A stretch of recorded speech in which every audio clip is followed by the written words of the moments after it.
సమరం health channel ప్రేక్షకులకు స్వాగతం. ఈరోజు మనం వణికిస్తున్న పార్కిన్సన్స్ గురించి తెలుసుకుందాం. పార్కిన్సన్స్, దీన్నే వణుకుడు వ్యాధి లేదా కంపవాతం అని పిలుస్తారు. వృద్ధుల్లో ఈ వ్యాధి ఎక్కువగా వస్తుంది.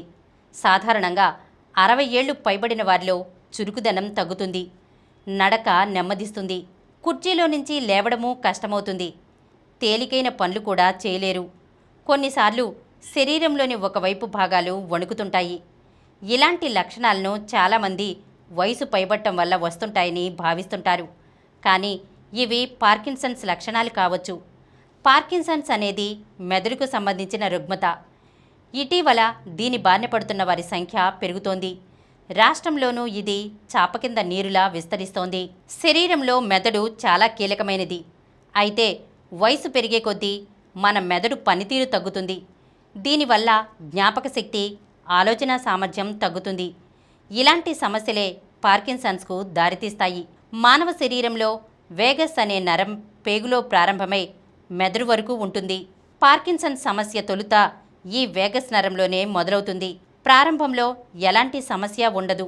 కానీ కొన్నేళ్ల తర్వాత మెదడు ముఖ్యమైన డోపమైన్, ఎపినెఫ్రిన్ వంటి హార్మోన్లను విడుదల చేయడం తగ్గిస్తుంది.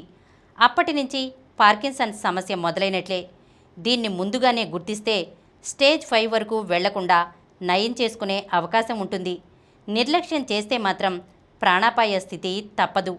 మనిషి రోజువారీ పనులు చేసుకునేందుకు సహాయపడే డోపమైన్ హార్మోన్ మెదడు నుంచి తక్కువగా విడుదల కావడం వల్లనే పార్కిన్సన్స్ వ్యాధి వస్తుంది.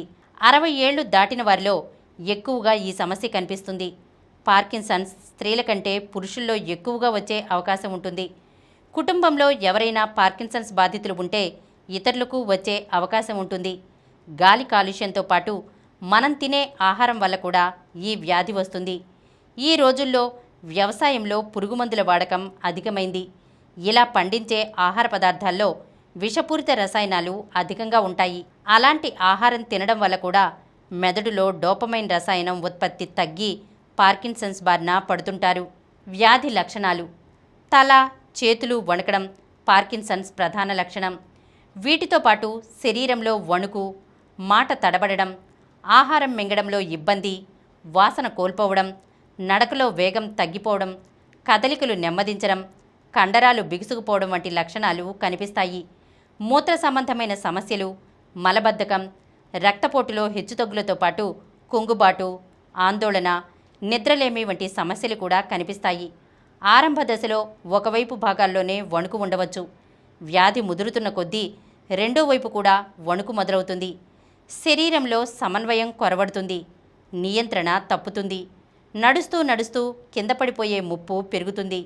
నడక తీరు మారుతుంది. ముందుకు వంగిపోయి నడవాల్సి వస్తుంది. స్థిరంగా నిలబడటం, పక్కకు తిరగడం కష్టమవుతుంది. చాలామందిలో పార్కిన్సన్స్ దీర్ఘకాలికంగా ఉంటుంది. కానీ బయటపడటానికి కొంత సమయం పడుతుంది. మరికొందరిలో త్వరగానే బయటపడుతుంది. మొదటి, రెండో దశలోనే 50% డ్యామేజ్ జరిగిందని నిర్ధారించుకోవాలి. ఇక 3, 4 దశల్లో అడ్వాన్స్డ్ థెరపీతో 50% తగ్గించే అవకాశం ఉంటుంది. కానీ స్టేజ్ 5కు చేరుకున్నాక సుదీర్ఘకాలం మందులతో నడిపించడం తప్ప కోలుకోవడం కష్టం. అయితే డీప్ బ్రెయిన్ న్యూక్లియర్ సర్జరీతో స్టేజ్ 5కి వెళ్లిన వారిని కూడా కాపాడే అవకాశం ఉంటుంది. 60 ఏళ్లు దాటిన వారిలో 80% మందికి ఈ వ్యాధి వచ్చే అవకాశం ఉంది. 40 ఏళ్లు దాటిన వారిలోనూ 20% మందికి ఈ సమస్య తలెత్తవచ్చు. వాయు కాలుష్యంలో ఎక్కువగా ఉండేవారికి, బ్యాటరీ, లెడ్ తయారీ కంపెనీలో పనిచేసే వారికి ఈ వ్యాధి రావచ్చు. మన రాష్ట్రంలో 2% మంది పార్కిన్సన్స్తో ఇబ్బంది పడుతున్నట్లు సమాచారం. బీపీ, షుగర్లానే ఇది కూడా దీర్ఘకాలిక సమస్య. ఒక్కసారి వస్తే జీవితాంతం మందులు వాడుకోవాల్సిందే. తీవ్రమైన ఒత్తిడితో కూడిన జీవనశైలి, వయసు పెరగడం, వంశపారంపర్యం, మెదడుకు దెబ్బ తగలడం, మెదడుకు ఇన్ఫెక్షన్ సోకడం, తలకు గాయాలు కావడం వల్ల పార్కిన్సన్స్ బారిన పడే ప్రమాదం ఉంది. అలాగే మెదడుకు రక్త ప్రవాహం తగ్గడం, ఆల్కహాల్ వంటి ఇతర దురలవాట్ల వల్ల కూడా పార్కిన్సన్స్ రావచ్చు. పార్కిన్సన్స్ తీవ్రమైతే బ్రెయిన్ ఫేస్ మేకర్ సర్జరీ చేయించుకోవాలి. లేదంటే ఎపోమార్ఫిన్ ఇంజెక్షన్స్ ద్వారా కొంతమేరకు నయమవుతుంది. ఏపీలో చాలా తక్కువ మంది న్యూరాలజీ వైద్యులు ఈ వ్యాధికి చికిత్స అందిస్తున్నారు. దశల వారీగా వ్యాధి సంకేతాలు, స్టేజ్ 1 తేలికపాటి సంకేతాలు, లక్షణాలు ఉంటాయి. నడుస్తున్నప్పుడు శరీరం ఒకవైపు లాగేస్తుంది, వణుకు మొదలవుతుంది. అయితే రోజువారీ కార్యకలాపాలకు అంతరాయం కలగదు. స్టేజ్ 2 శరీరం రెండు వైపులా ప్రభావితమవుతుంది, లక్షణాలు తీవ్రమవుతాయి, నడకలో తేడా వస్తుంది. స్టేజ్ 3 లక్షణాలు గణనీయంగా పెరుగుతాయి, శరీరంలో కదలికలు మందగిస్తాయి, బ్యాలెన్స్ కోల్పోతారు. స్టేజ్ 4 లక్షణాలు మరింత తీవ్రమవుతాయి, బాధితులు ఒంటరిగా నడవలేరు, ఖచ్చితంగా ఇతరుల సాయం అవసరమవుతుంది. స్టేజ్ 5 నడవలేరు, నిలబడలేరు, కొన్ని సందర్భాల్లో భ్రాంతితో భయాందోళనకు గురవుతుంటారు, కుంగుబాటుకు లోనవుతారు. ఈరోజు మనం వణికిస్తున్న పార్కిన్సన్స్ వ్యాధి గురించి తెలుసుకున్నాం కదా. మరొక అంశంతో మళ్ళీ కలుద్దాం. ఈ కార్యక్రమం మీకు ఎంతో నచ్చింది కదా.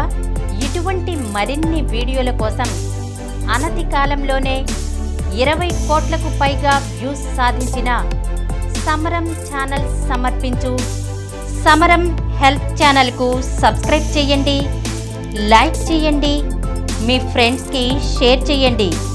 అలాగే ప్రక్కనున్న గంట సింబల్ని ప్రెస్ చేయడం మర్చిపోకండి.